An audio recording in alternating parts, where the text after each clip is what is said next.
છે સૌથી મહત્વપૂર્ણ સમાચાર ગુજરાતની રાજનીતિના, જ્યાં ગુજરાતમાં આમ આદમી પાર્ટીને એક મોટો ફટકો પડ્યો છે। રાજુ કરપડાએ આપ્યું છે રાજીનામું। બોટાદમાં આપની સભામાં પથ્થરમારા બાદ તે ખાસા ચર્ચામાં આવ્યા હતા। બોટાદ શહેર નજીક આવેલા હળદડ ગામે થઈ હતી હિંસા।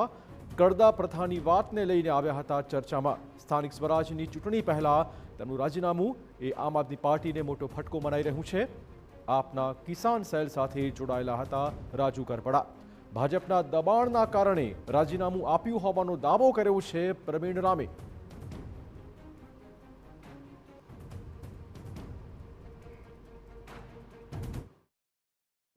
અને ત્યારબાદ આ ગુજરાતના ખેડૂતોની લડાઈને તોડી નાખવા માટે, ગુજરાતના ખેડૂતોની આ ક્રાંતિને પૂરી કરી દેવા માટે ગુજરાતની આ ભાજપ સરકારે મને અને રાજુભાઈને અને બીજા અન્ય નિર્દોષ ખેડૂતોને ષડયંત્ર કરી અને 108 દિવસ સુધી અમને જેલમાં ગોંધી રાખ્યા, ખોટી રીતે અમને જેલમાં નાખ્યા।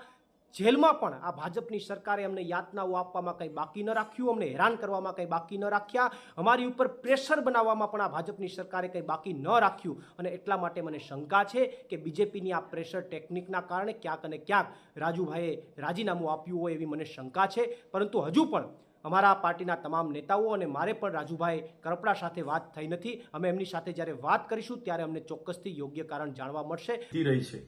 કોઈ પણ વિપક્ષના નેતાને ડરાવવાનું, ધમકાવવાનું, દબાવીને કઈ રીતના એમના તરફે લઈ જવું, કઈ રીતના આંદોલનને દબાવી દેવું, આંદોલનને તોડી દેવું, એ જ નીતિનો ઉપયોગ એમણે આ વખતે રાજુભાઈ કરપડા પર પણ કર્યો છે। જેના વશ થઈને રાજુભાઈ કરપડાએ રાજીનામું ધર્યું હશે એવું મને લાગી રહ્યું છે। જે પ્રકારે આમ આદમી પાર્ટીએ પૂરા ગુજરાતમાં ખેડૂતોની સાથે રહીને જે લડત આખી ઊભી કરી છે, એ લડત આજે પણ આમ આદમી પાર્ટી ચોક્કસ કહેશું કે ખેડૂતોને આમ આદમી પાર્ટીને એના લીડરો ઉપર ખૂબ ઉમ્મીદ છે। અમે ખૂબ સંઘર્ષમાંથી ઉભા થયેલા છીએ। ભાજપ હંમેશા કોશિશ એવી કરતી હોય છે કે લીડરો તૂટી જાય, લીડરોને સામ દામ દંડ ભેદ કરીને હેરાન કરવાની કોશિશ કરવામાં આવે। રાજુભાઈ સાથે સુધી મને હજી ખબર નથી, મારી વાત નથી થઈ, એટલે હમણાં 2 દિવસ પહેલા જ મારા ઘરે કાર્યક્રમમાં આવ્યા હતા।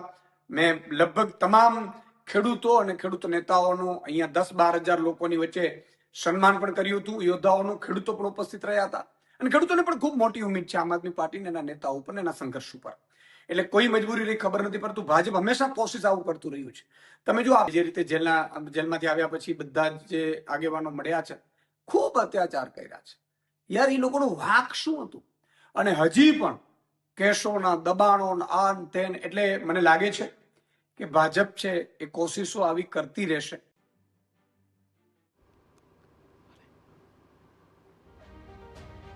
તો રાજુ કરપડાનું રાજીનામું એ આમ આદમી પાર્ટીને એક મોટો ફટકો છે। બોટાદ માર્કેટિંગ યાર્ડમાં સેંકડો ખેડૂતો સાથે બેઠા હતા ધરણા પર।